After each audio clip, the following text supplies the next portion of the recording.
आप देख रहे हैं इंडिया टाउन न्यूज, भारत की बात।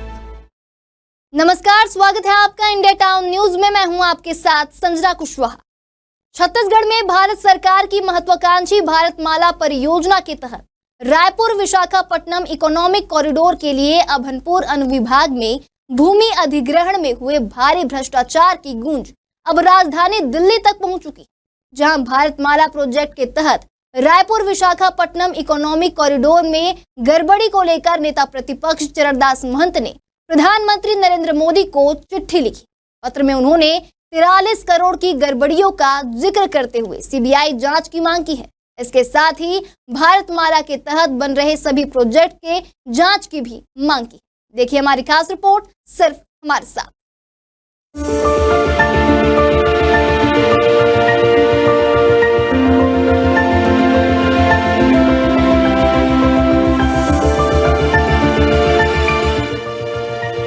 भारत सरकार की एक बड़ी योजना भारतमाला परियोजना के तहत देश भर में बेहतर सड़कें बनाई जा रही हैं। इसी योजना के तहत छत्तीसगढ़ में रायपुर से विशाखापट्टनम तक एक बड़ी सड़क बनाई जा रही है। यह सड़क लगभग 950 किलोमीटर लंबी होगी। इसका मकसद राज्यों को आपस में जोड़ना और माल ढुलाई को आसान बनाना है। इस सड़क के निर्माण के लिए सरकार ने कई किसानों और लोगों की जमीन अधिग्रहित की, यानी कि उनकी जमीन ली गई।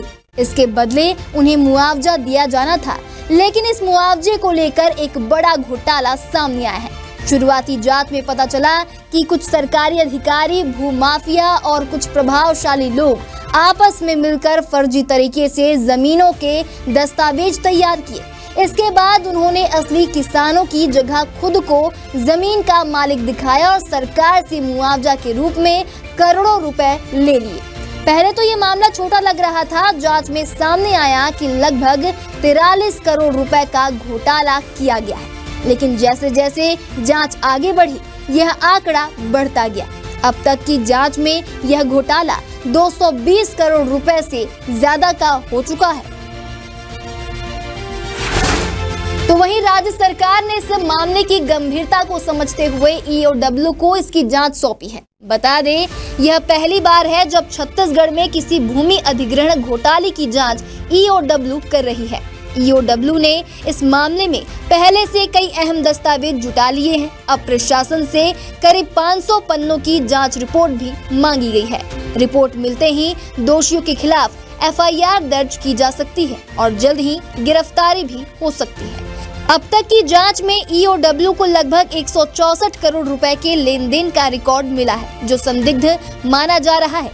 ऐसा पैसा है जो शक के दायरे में है और जांच में घोटाले से जुड़ा हो सकता है। बता दें, इस घोटाले की गूंज अब दिल्ली तक पहुंच चुकी है। नेता प्रतिपक्ष चरणदास महंत ने इस मुद्दे को विधानसभा में उठाया था और फिर प्रधानमंत्री नरेंद्र मोदी और केंद्रीय मंत्री नितिन गडकरी को चिट्ठी लिखकर मामले की सीबीआई से जांच कराने की मांग की है। उन्होंने कहा है कि सिर्फ यही नहीं, बल्कि भारतमाला के तहत चल रहे सभी प्रोजेक्ट्स की जांच होनी चाहिए। अब सवाल, आखिर कैसे हुआ घोटाले का खुलासा? बता दें, जब जमीन अधिग्रहण शुरू हुआ तो सरकार ने किसानों को मुआवजा देने के लिए लगभग 248 करोड़ रुपए जारी किए। इसके बाद और भी दावे आए, जिनकी रकम 78 करोड़ रुपए थी।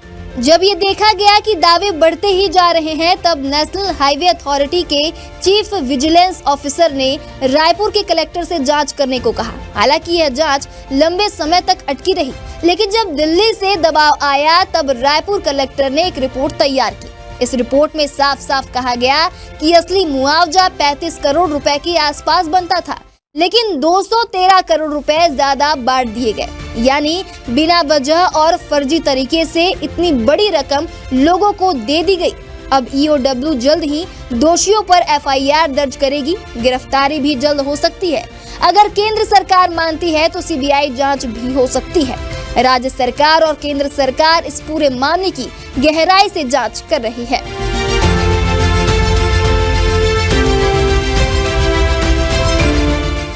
बता दें, भारतमाला योजना देश के लिए एक बहुत ही महत्वाकांक्षी प्रोजेक्ट है, लेकिन छत्तीसगढ़ में इसे घोटाले की वजह से बड़ा झटका लगा।